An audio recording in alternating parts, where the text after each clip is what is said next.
Quero finalizar a mensagem que eu iniciei no domingo passado sobre o ministério pastoral de Jesus Cristo.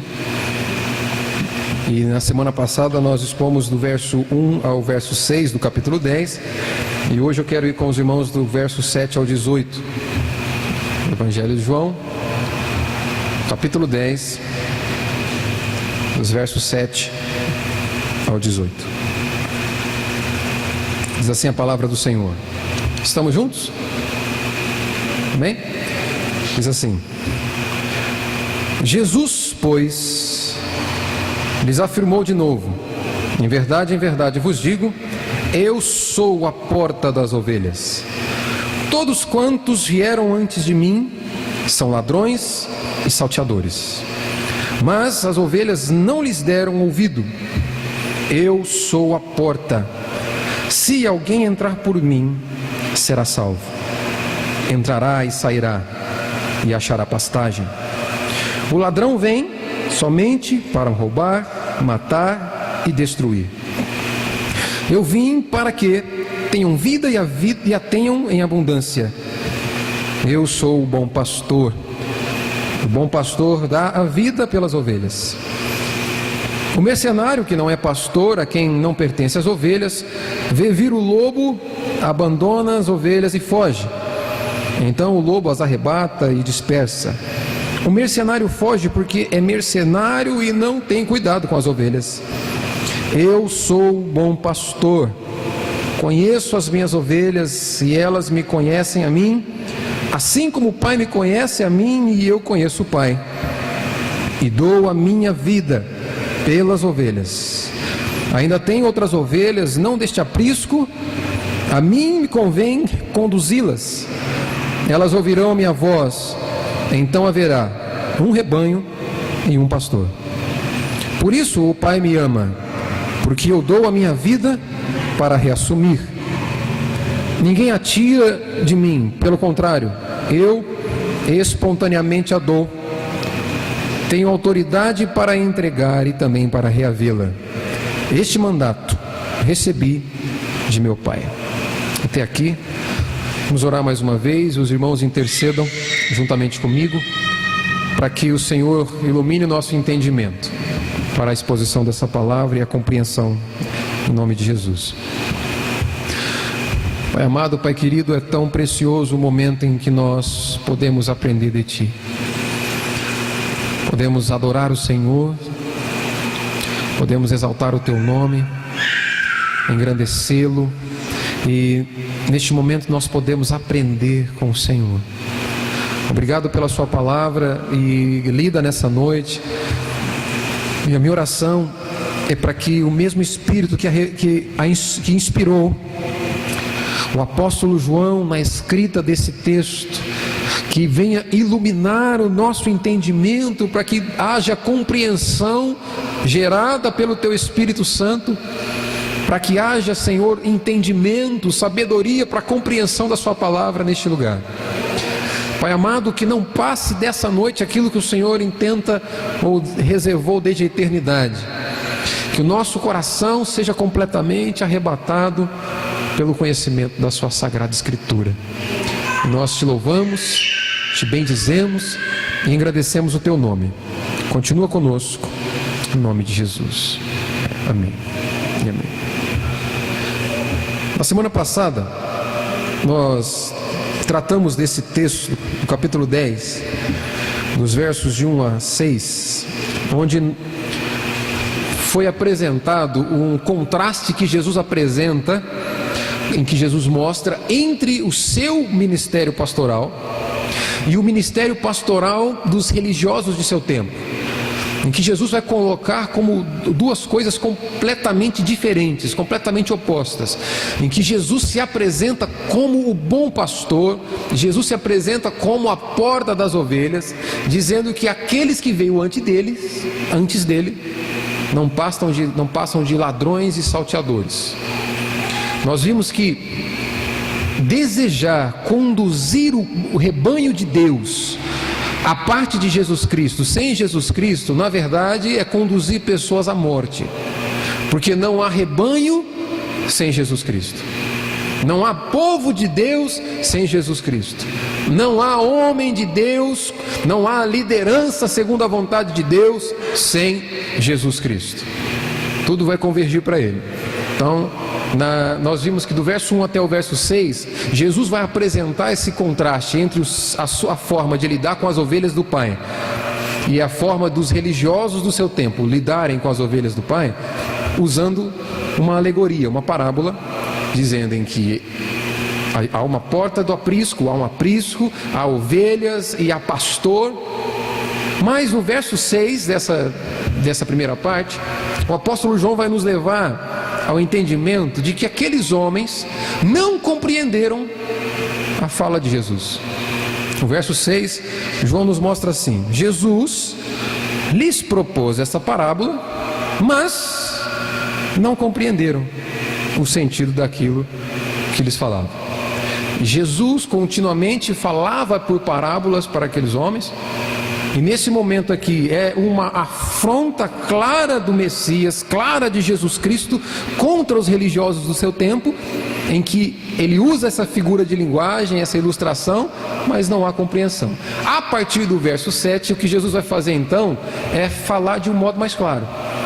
Aquilo que ele disse pela parábola, agora ele vai explicar os significados, e ele continua apontando para a grandeza do seu ministério pastoral. Aqui nós vamos ver, nós continuaremos vendo como que é sublime o ministério pastoral de Jesus Cristo. Então, nos versos 7 e 8, há a explicação da parábola. Jesus vai ressaltar aqui algo muito interessante. Olha o verso 7 comigo. Jesus, pois, lhes afirmou de novo. Ou seja, uma vez que através da parábola não houve compreensão, Jesus fala de modo claro agora. Jesus, pois, lhes afirmou de novo: em verdade vos digo, eu sou a porta das ovelhas. Eu sou a porta das ovelhas. Jesus, ele ressalta aqui mais uma vez, irmãos, a exclusividade do cristianismo. Jesus ressalta aqui que quando o assunto é relacionamento com Deus, não há pluralismo, não há várias opções.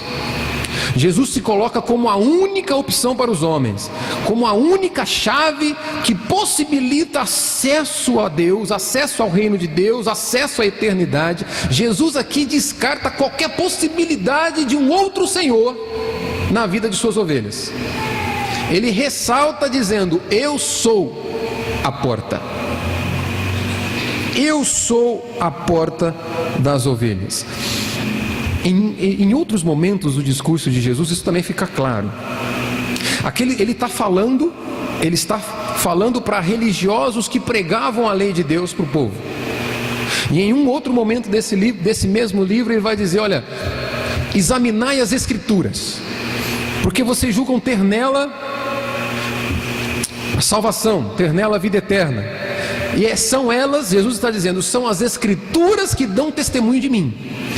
Em outras palavras, todo o texto sagrado, de Gênesis e Apocalipse, toda palavra inspirada por Deus tem como objetivo primário e principal apontar para a glória de Jesus Cristo. Jesus Cristo é o tema central das Escrituras. Ele mesmo vai afirmar isso quando ele diz: as Escrituras dão testemunho de mim. Ele está falando para homens que pregavam a lei de Moisés para o povo, que acrescentaram diversos outros costumes à lei de Moisés para o povo, mas se esqueceram do principal motivo pelo qual a lei foi dada, que é revelar Jesus Cristo. Toda a Escritura diz respeito a Cristo. Jesus apresenta aqui um sentimento de exclusividade do cristianismo. Isso fica claro no discurso do apóstolo Pedro, em Atos capítulo 4, verso 12, quando Pedro vai dizer o seguinte: não há salvação em nenhum outro, porque não existe nenhum outro dado entre os homens pelo qual importa que sejamos salvos. Percebe? Quando Jesus diz sobre si mesmo: eu sou a porta, ele elimina qualquer possibilidade de um outro Senhor para suas ovelhas. Ele vai tratar aqui do relacionamento entre a ovelha com o verdadeiro pastor que é um relacionamento de sujeição, de seguir a liderança. Ele vai tratar do relacionamento da ovelha com o falso pastor, com os ladrões e salteadores, que é de rejeição. A ovelha não segue o falso ensino. A ovelha de Jesus Cristo não segue um outro Senhor. Jesus está rejeitando qualquer possibilidade de que você, como ovelha de Deus, tenha qualquer Senhor na sua vida que não seja Ele. Abrindo um parênteses aqui, isso aqui elimina, irmão, aquela ideia de dualismo que a igreja, infelizmente, tanto prega. Por exemplo, Jesus é meu Senhor enquanto eu estou na igreja. Amanhã, segunda-feira, o meu Senhor é meu patrão. Não, amanhã, segunda-feira, minha cabeça é meu guia. Eu ouço o meu coração, eu tomo decisões com base na minha vontade. Não, Jesus é meu Senhor enquanto eu estou no culto. Ainda dentro desse parênteses, Jesus ele rejeita com essa fala qualquer possibilidade de você e eu termos um Senhor que não seja Ele. A expressão é: eu sou a porta das ovelhas. Ainda neste livro, em capítulo 14, verso 6, já foi dito na semana passada, mas me permita repetir. Jesus vai dizer: eu sou o caminho, a verdade e a vida. Não há qualquer possibilidade para você fora dele. Não há qualquer saída para você fora dele. Repetindo, grava isso, irmão. É impossível ser ovelha de Deus se não passar por Jesus Cristo. Ele é a porta. Continuando no verso 8, Jesus vai dizer assim: todos quantos vieram antes de mim, todos quantos vieram antes de mim são ladrões e salteadores. Jesus está falando aqui diretamente para aqueles religiosos. Jesus está falando para aqueles homens que rejeitaram uma ovelha. Vocês vão lembrar que o pano de fundo dessa história é o cego de nascença que foi curado por Jesus Cristo, no capítulo 9, foi expulso pelos fariseus. E Jesus vai trazer a seguinte ideia: aquele homem que foi curado por mim era ovelha. Vocês o rejeitaram, vocês o expulsaram. Assim que vocês lidam com as ovelhas do rebanho do Senhor. Apontando para aqueles homens que haviam expulsado a ovelha do Senhor, ele vai dizer: todos quantos vieram antes de mim são ladrões e salteadores. Nós vamos ver um pouquinho mais acerca desses termos: ladrões e salteadores. Na parte B do verso 8 ele vai dizer assim: mas as ovelhas não lhes deram ouvidos. Olha só, Jesus dizendo para aqueles religiosos: vocês são ladrões e salteadores, se apossaram do rebanho de Deus sem a autoridade de Deus, se apossaram do rebanho de Deus não passando pela porta. Vocês são ladrões e salteadores. Mas há uma característica nas minhas ovelhas: elas não ouvem vocês. Mas as ovelhas, percebe que Jesus não está falando qualquer tipo de pessoa, as ovelhas dele, a igreja de Jesus Cristo, não lhes deram ouvidos. Isso nos leva ao seguinte entendimento, irmão: a verdadeira ovelha de Jesus Cristo não segue falsos mestres. A verdadeira ovelha de Jesus Cristo não aceita um ensino que não seja carregado de Jesus Cristo. A verdadeira ovelha de Jesus Cristo não aceita qualquer ensino, qualquer pregação, qualquer direção que não seja apontada pelo Filho de Deus através da sua palavra. Qualquer coisa que assuma o lugar de Jesus Cristo, no lugar como esse aqui, numa pregação, no louvor e na adoração, qualquer coisa que tire Cristo e coloque qualquer outro ídolo no lugar, é rejeitado pelas ovelhas. É isso que Jesus está dizendo. Minhas ovelhas não ouvem os falsos ensinos. Minhas ovelhas não seguem os falsos ensinos, as falsas doutrinas, os falsos mestres. Mas as ovelhas não lhe deram ouvidos. Existe um texto em Mateus que ajuda a gente a ilustrar isso aqui. Não precisa abrir, Mas em Mateus capítulo 7, no final do Sermão do Monte, nos versos 28 e 29, se não me engano, Mateus vai dizer o seguinte: que quando Jesus terminou de falar aquelas parábolas do Sermão do Monte, aquelas palavras, as multidões ficaram maravilhadas com ele, porque falava como quem tem autoridade e não como os escribas. Percebe? Estão dizendo o seguinte: as multidões ficaram encantadas com Jesus Cristo, ficaram encantadas com a palavra do bom pastor, porque não eram como as palavras dos escribas, dos religiosos, mas era palavra cheia de autoridade. Ele falava como quem tem autoridade. A verdadeira ovelha rejeita a voz de um outro senhor, porque reconhece que sobre ela só existe uma autoridade. E essa autoridade se chama Jesus Cristo, e ela é conduzida pelo evangelho dele. Ele continua dizendo: mas as ovelhas não lhes deram ouvidos. Ainda nesse evangelho, vocês vão lembrar, no capítulo 6, lá nos versos 67 e 68, houve um dia em que Jesus não operou grandes sinais. Houve um dia em que Jesus, ele não fez milagres. Sabe o que Jesus fez naquele dia? Ele pregou. E aí tem um sério problema, porque quando não há sinais e maravilhas, as multidões deixam de seguir Jesus. Quando há apenas palavra, a multidão não consegue discernir poder de Deus através da palavra. No entendimento dela, ela precisa tão somente das suas necessidades satisfeitas. Aquele dia Jesus não multiplicou pães, não multiplicou peixes. Aquele dia Jesus não fez nenhum milagre, não curou ninguém. Jesus pregou.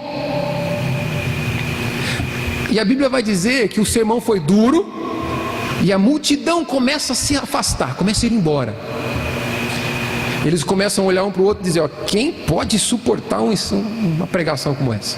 Palavras duras. Vamos embora. Quando não há sinais, maravilhas, movimento, a multidão vaza. Sabe quem fica? Os discípulos. Na ausência de grandes eventos, quando o assunto é pregação do Evangelho, só fica as ovelhas. Quando o que é pautado como tema principal do culto, como é pautado pelo tema principal ali de Jesus naquele dia, foi a pregação do Evangelho, os homens foram embora, mas os discípulos ficaram. Jesus vai para os discípulos e diz para eles assim: vocês vão com eles também? Qual é a resposta de Pedro? Pedro vai dizer o seguinte para Jesus, irmãos. Veja o coração de um discípulo. Pedro olha para Jesus e vai dizer o seguinte: Senhor, para quem iremos? Tu tens as palavras de vida eterna. Percebe? Pedro não vai dizer: olha, para onde iremos? Para o que iremos? Ele vai dizer: para quem? O Evangelho de Jesus Cristo está intimamente ligado a quem Ele é. Rejeitar o Evangelho de Cristo, rejeitar a palavra de Cristo, é rejeitar o próprio Cristo.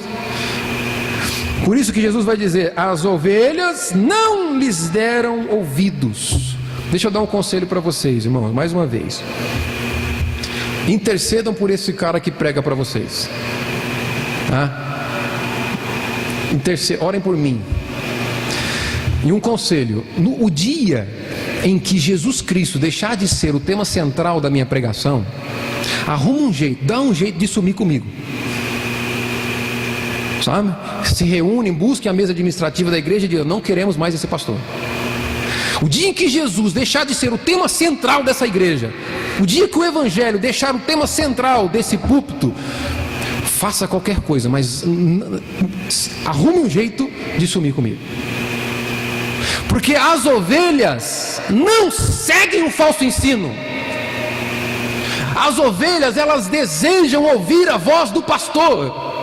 Não é do pregador, do bom pastor, Jesus Cristo.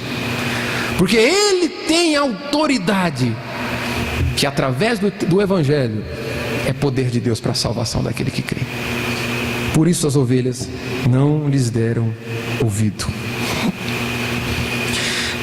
A partir do verso 9, nós vamos ver que o ministério pastoral de Jesus é sublime, porque ele salva, ele dá, ele liberta e ele supre as necessidades das ovelhas. O ministério pastoral de Jesus Cristo é incrível porque só ele salva. Verso 9 comigo, veja lá. Veja lá. Eu sou a porta. Se alguém entrar por mim, será salvo. Jesus é incrível porque só ele salva. Por isso a ovelha rejeita qualquer outra mensagem que não seja central em Jesus Cristo, porque só Jesus é quem salva. Só o Evangelho é poder de Deus para a salvação. E existe uma condição aqui, veja que interessante. Mais uma vez a exclusividade do cristianismo está presente. No verso 9 Jesus diz: se alguém entrar por mim, será salvo. Não há espaço para qualquer outra possibilidade, somente ele, somente aquele que entra pela porta. Então você jamais estará diante de Deus se não passar pela porta que é Jesus Cristo. Você jamais chegará na eternidade com Deus rejeitando Jesus Cristo na terra. Olha só, é impossível uma vida de eternidade na presença de Deus se você não tiver uma vida terrena pela porta do aprisco que é Jesus Cristo. O ministério pastoral de Jesus é sublime porque ele salva. Se alguém entrar por mim, será salvo. Essa expressão aqui nos leva ao entendimento de manter a salvo, manter em segurança. Existe algo, irmãos, olha só, presta atenção em mim. Existe algo que é extremamente ameaçador para a humanidade. Eu digo, na verdade, que é a maior ameaça que o homem pode enfrentar na sua existência. Não é a ameaça de uma conta financeira baixa, não é a ameaça do vermelho no banco. A maior ameaça que você pode enfrentar não é a ameaça de uma enfermidade. A maior ameaça que você pode enfrentar não é a ameaça de uma doença fatal. A maior ameaça que o homem pode enfrentar na sua existência, para me ajudar a explicar para você, eu peço a ajuda de João aqui no capítulo 3, vai comigo lá. João capítulo 3, verso 36.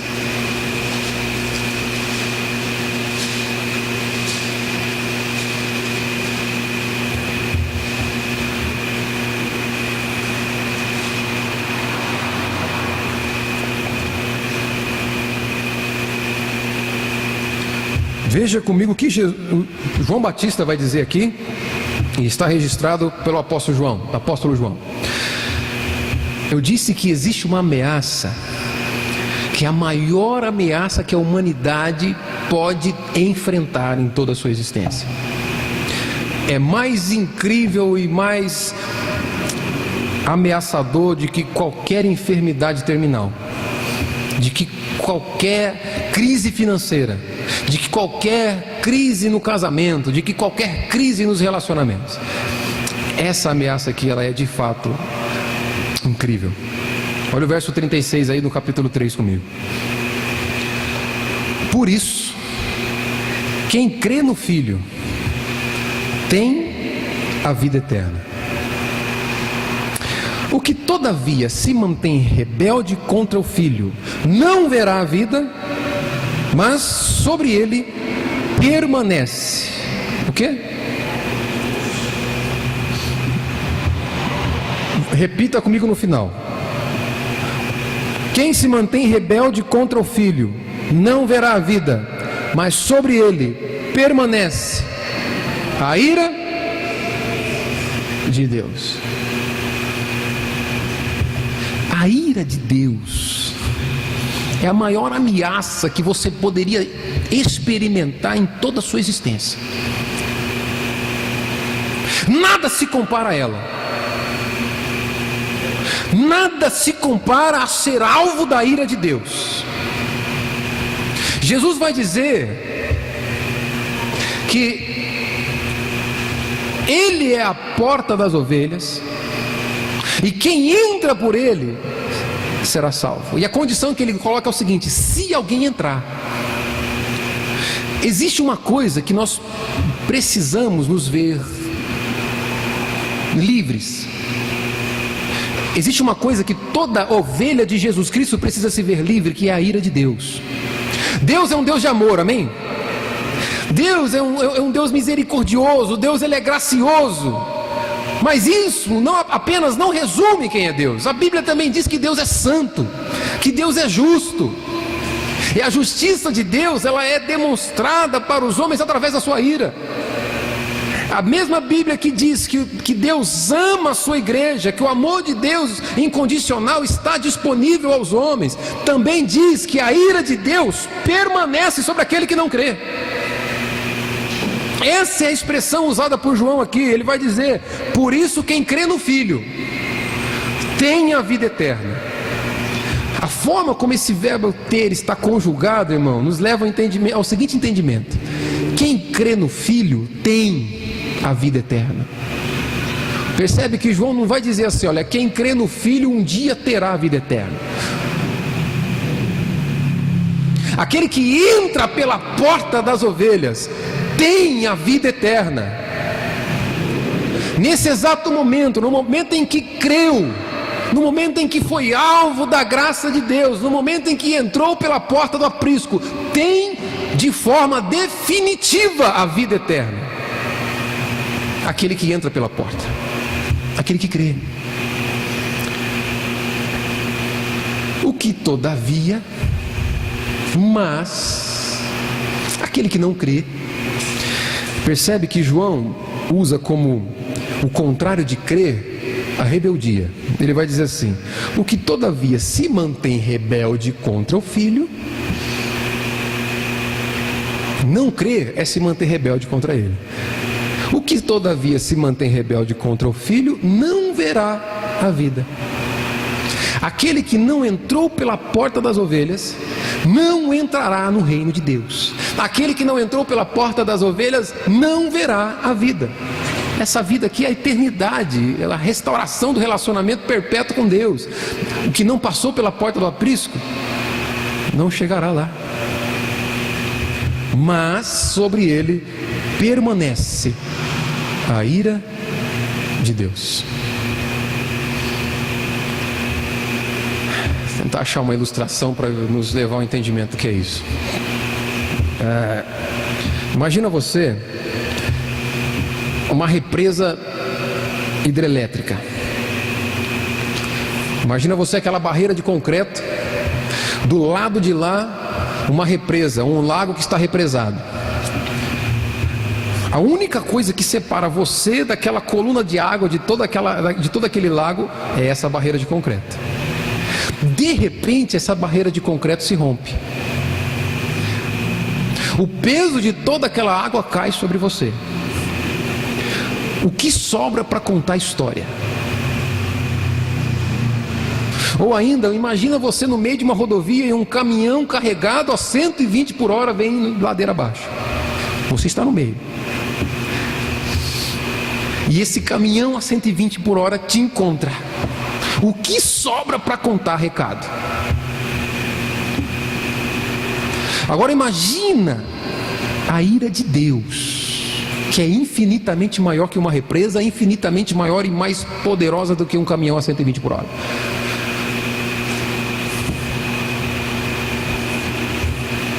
Jesus vai dizer: se alguém entrar pela porta das ovelhas, será salvo. Irmãos, é necessário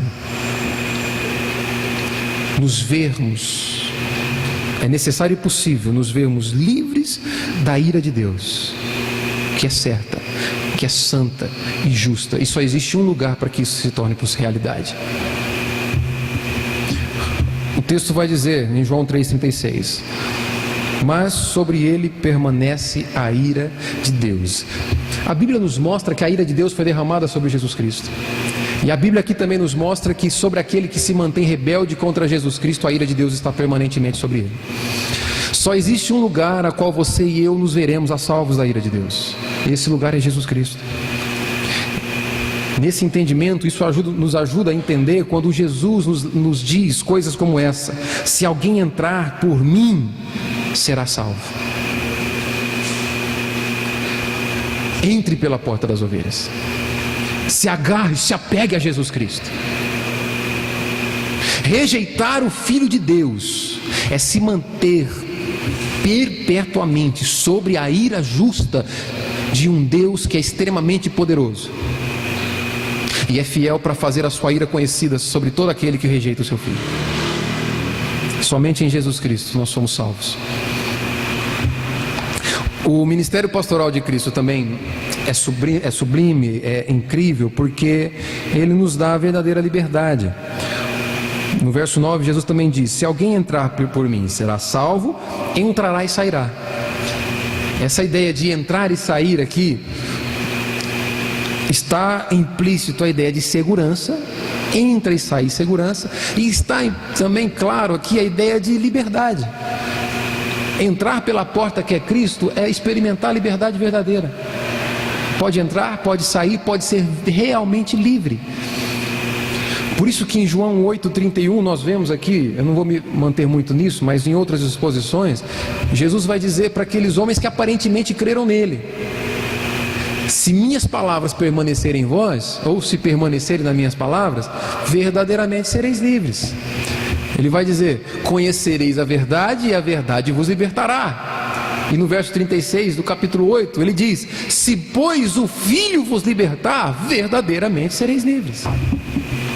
É impossível o homem experimentar verdadeira liberdade à parte de Jesus Cristo. Não existe culto de libertação onde Jesus Cristo não é apresentado e o Evangelho é pregado.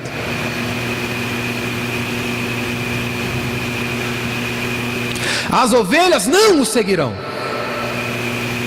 As ovelhas não lhes deram ouvido. Quando Cristo não é suficiente para as ovelhas, elas buscam culto de libertação, elas buscam culto de prosperidade, elas buscam culto de milagre, elas buscam o culto da felicidade, o culto da alegria, porque Cristo não é suficiente. E Jesus vai dizer: eu sou a porta. Não há possibilidade de salvação a parte de mim, não há possibilidade de libertação a parte de mim. Quer experimentar um culto de libertação, irmão? Vai a um lugar onde o Evangelho é pregado. Se pois o Filho vos libertar, verdadeiramente sereis livres. Entrará e sairá e achará pastagem. O ministério pastoral de Cristo é tão incrível porque ele supre as necessidades das ovelhas. Ele provê as necessidades das ovelhas. Por isso, esse é o sentido da expressão: achará pastagem, será suprido. Alimento espiritual só em Jesus Cristo.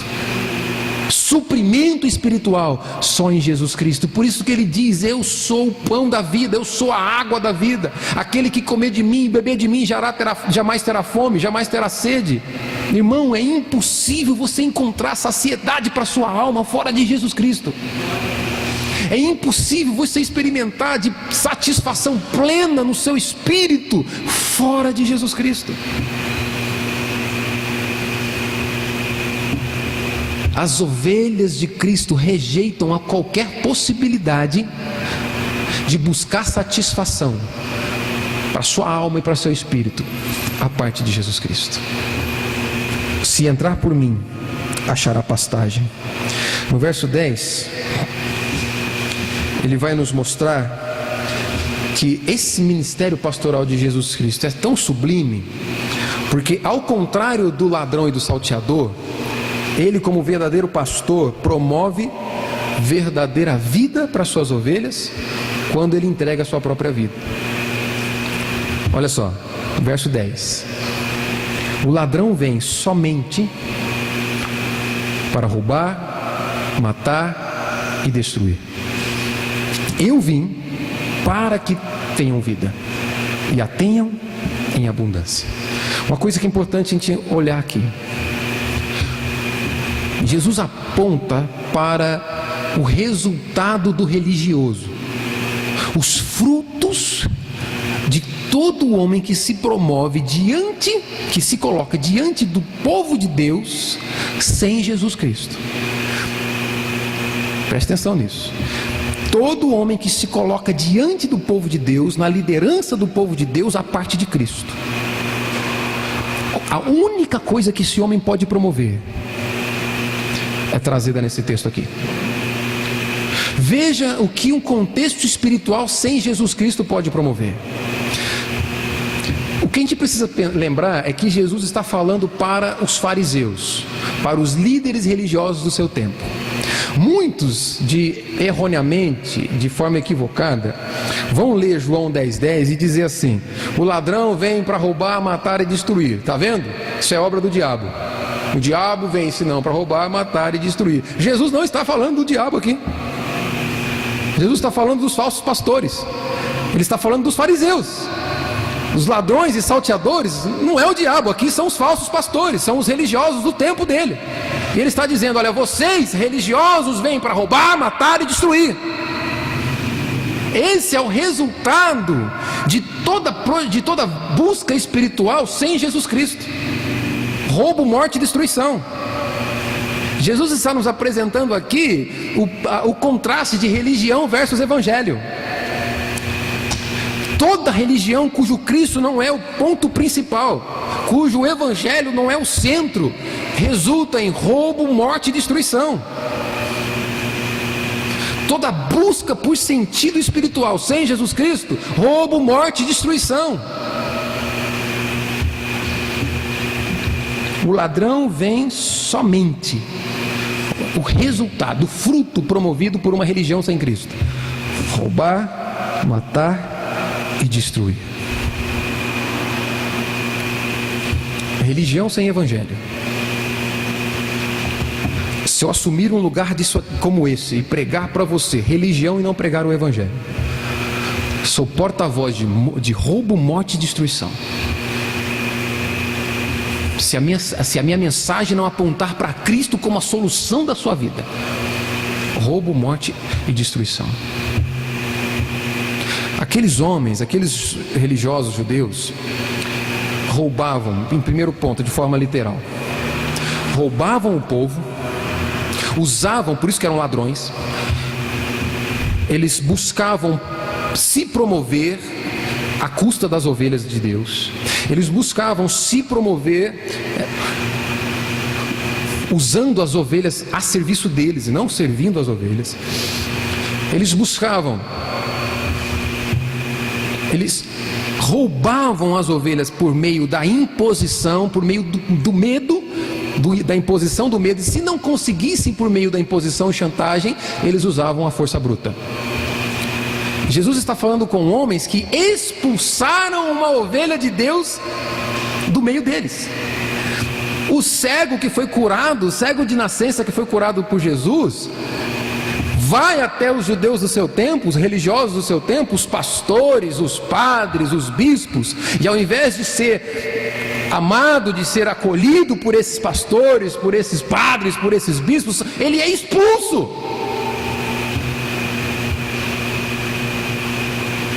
Jesus vem e diz: olha, uma religião sem o Filho de Deus só promove roubo, morte e destruição. Aqueles homens roubaram ou roubavam a graça de Deus de seu povo. Qualquer contexto religioso sem Jesus Cristo, irmãos, é conduzir um povo para um precipício de morte e destruição eterna. Se Jesus é a única porta, raciocina comigo, nós usando de lógica para entender um texto desse. Se Jesus é a única porta, se não há caminho para a eternidade a parte de Jesus Cristo,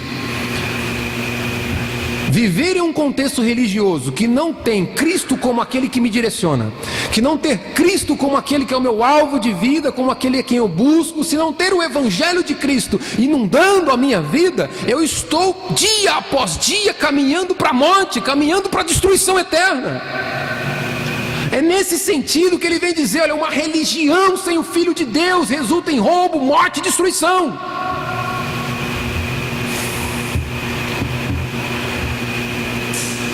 Não há rebanho sem Jesus Cristo.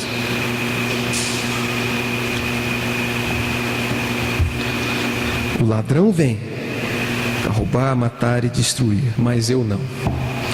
Veja o que ele vai dizer: eu não, eu vim.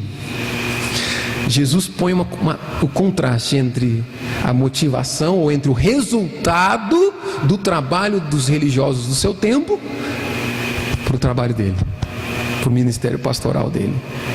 Ele vai dizer assim: eu vim para que tenham vida. Eu vim para que.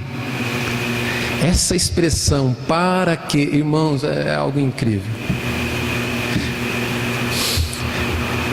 João está nos mostrando com esse registro, esse para que aponta para um movimento, um gesto de Jesus Cristo, que sem esse gesto não haveria vida. Por isso que ele diz: olha, eu vim para isso. Eu vim para quê? Para que vocês tenham vida.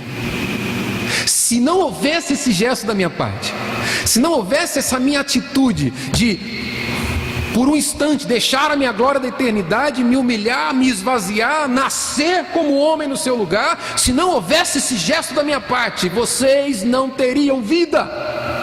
Nenhuma religião sem mim, nenhuma religião sem esse gesto meu, sem conhecimento dessa verdade, jamais gerará vida. Por isso, irmãos, nós corremos o risco de passar uma vida inteira dentro de uma igreja. Se não houver conhecimento do Evangelho, não há fonte de vida. Nós podemos viver uma vida de igreja, se não entrarmos pela porta das ovelhas, não há vida. Por isso que ele diz: eu vim para que tenham vida.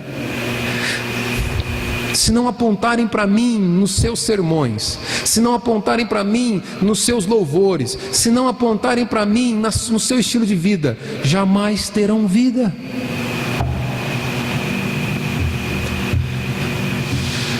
Eu vim para que tenham vida e a tenham em abundância. Vida abundante. Como isso é possível? Como Jesus faz isso? Pergunta para mim: como? De novo, como? Né? Então, quem quer saber diz como? Jesus vai dizer assim, percebe a sequência do texto: ao contrário deles, ao contrário de uma religião falsa, de um falso mestre, né, um falso ensino, eu vim para que tenham vida. E não é qualquer vidinha, é vida abundante, de plena satisfação, uma vida intensa, uma vida perpétua. Como? O verso 11 nos responde: eu sou o bom pastor. Como ele promove vida abundante? Eu sou o bom pastor. Essa palavra traduzida por bom aqui na verdade, poderia ser entendida por insuperável, excelente, maravilhoso. Eu sou o insuperável pastor. E aí ele vai descrever o que um bom pastor faz. Verso 11: eu sou o bom pastor dá a vida pelas ovelhas. Como é possível ter vida abundante em Jesus Cristo? Porque só Ele dá a vida pelas ovelhas. Jesus nos aponta aqui para a ideia de um sacrifício substitutivo.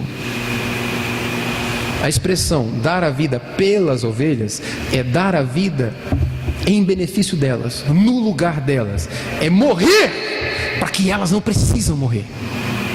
É morrer para que elas tenham vida. É morrer para pagar o preço que elas deveriam pagar.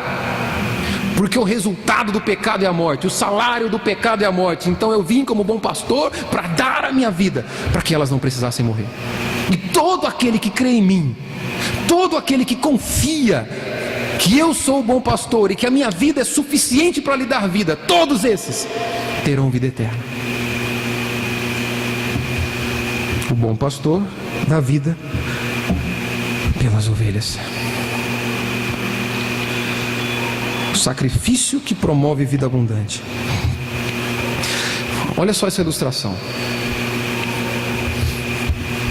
A figura de um pastor aqui é aquele pastor que cuida de ovelhas, tá? Se o pastor, olha só que interessante, se o pastor que cuida das ovelhas, dos animaizinhos, ovelhas, se esse pastor morrer, as ovelhas estão perdidas. Porque a ovelha é um bicho tão sem noção que ela não se alimenta sozinha, ela não bebe água sozinha, ela depende completamente do pastor. Se esse pastor morrer, essas ovelhas estão perdidas. Agora, o bom pastor, Jesus, quando morre, nos dá o incrível acesso inevitável pelo seu sacrifício à vida. Um pastor de ovelhas, quando morre, as ovelhas estão perdidas, se dispersam porque não tem quem cuida. O nosso pastor, quando morre, paga o preço do nosso erro e nos dá vida eterna, nos dá acesso a Deus. Nós somos achados como ovelha desse aprisco porque Ele se entrega por nós. Só temos vida porque um dia Ele entregou a sua vida. O ministério de pastoral de Jesus é incrível porque só Ele é o pastor que dá vida pelas ovelhas. Olha o verso 14. Ainda essa ideia vai nos mostrar que esse ministério pastoral de Jesus, ele é inigualável.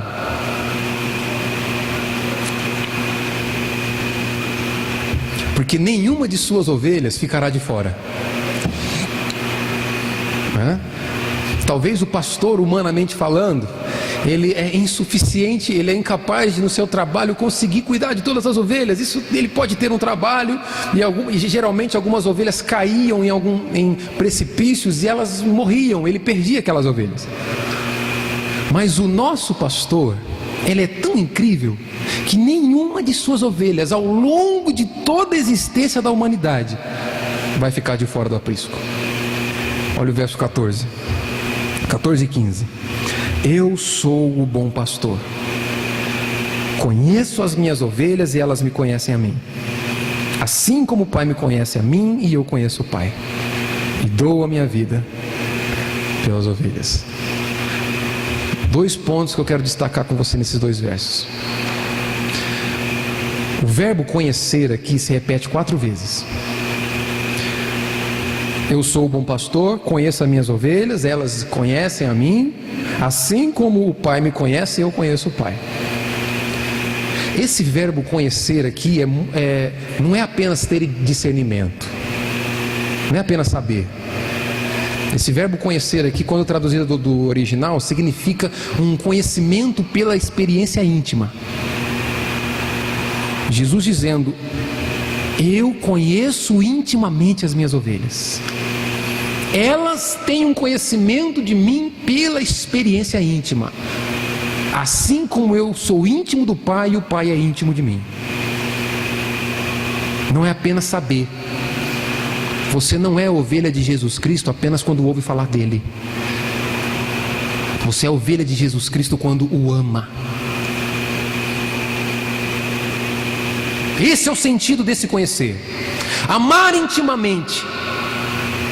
As minhas ovelhas me amam.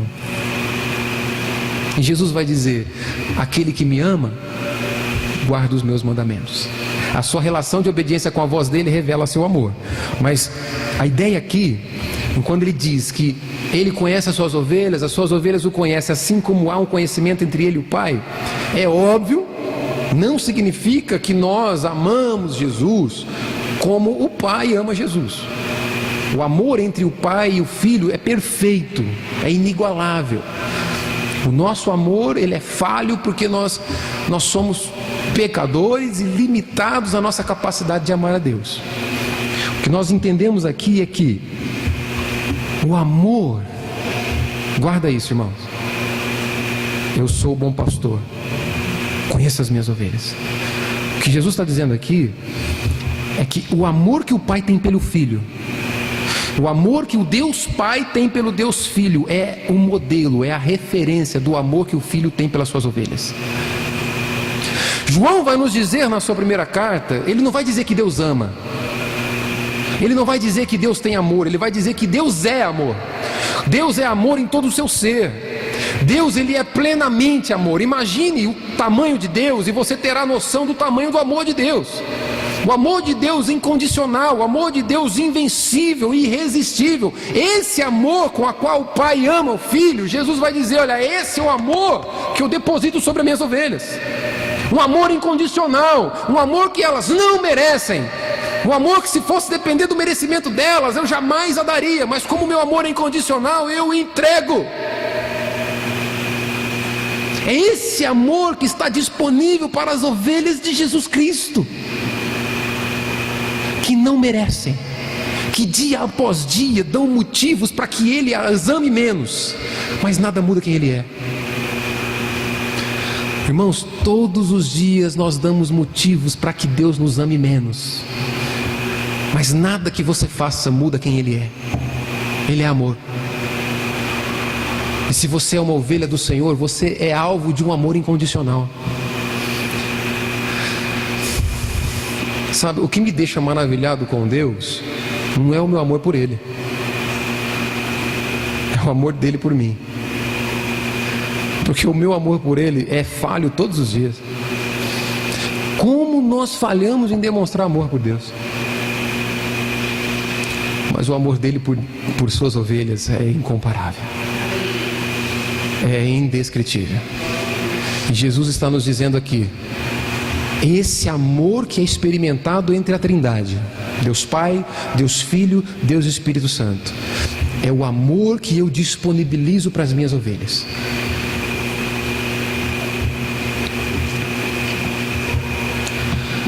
Caminhando para o fim, é sublime o ministério pastoral de Jesus Cristo, porque revela a autoridade de Jesus como Filho de Deus. Antes ainda, que eu já ia me esquecendo, louvado seja Deus pelo Espírito Santo, que não permite a gente esquecer. Uma desvantagem de pregar sem anotações é isso, mas o Espírito Santo nos faz lembrar quando Ele quer tocar o coração da igreja.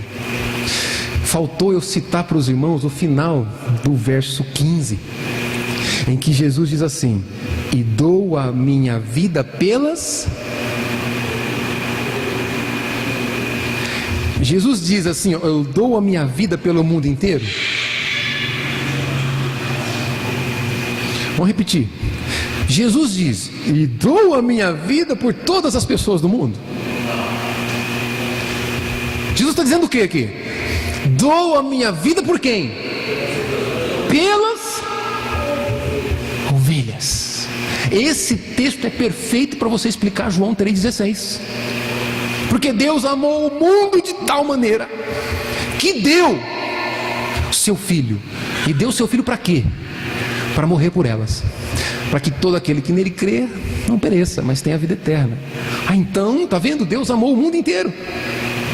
Como que João 3,16 diz que Deus amou o mundo inteiro e João 10,15 Jesus diz que Ele morreu pelas ovelhas? Que mundo inteiro é esse a qual Jesus entrega a sua vida? O verso 16 nos mostra. Ainda tenho outras ovelhas, não deste aprisco, a mim me convém conduzi-las, elas ouvirão a minha voz, então haverá um rebanho e um pastor. O mundo inteiro a qual Jesus está dizendo aqui é o seguinte, não são apenas os judeus, pessoas de todas as nações. Eu tenho ovelhas em todas as nações. A vida de Cristo não foi entregue em favor do mundo inteiro. Porque se o sacrifício de Cristo é substitutivo, se o sacrifício de Cristo é para pagar o preço do pecado, e o homem ainda peca, e o homem ainda é réu da natureza pecaminosa, e o homem ainda é condenado no inferno, não podemos afirmar que Jesus Cristo entregou a sua vida pelo mundo inteiro. Louvado seja Deus, porque Ele nos diz, é pelas suas ovelhas que a sua vida é entregue. Então esse ministério pastoral de Jesus Cristo é sublime, porque mostra a autoridade dele como Filho de Deus. Verso 17: por isso o Pai me ama, porque dou a minha vida para reassumir. Ninguém a tira de mim, pelo contrário, eu espontaneamente a dou. Tenho autoridade para entregar e também reavê-la. E este mandato recebi de meu Pai. Ao se oferecer como sacrifício, Jesus está cumprindo aqui um plano estabelecido na eternidade pelo Senhor. Um plano de redenção a qual Deus estabeleceu desde antes da fundação do mundo. Irmãos, agora guarda uma coisa: nenhuma religião do mundo afirma isso. Todas as religiões do mundo vão dizer o seguinte: você precisa se sacrificar em favor do seu Deus. É só o cristianismo que nos diz, é só o evangelho que nos diz que Deus sacrificou a si mesmo na vida do seu próprio filho em favor de homens pecadores.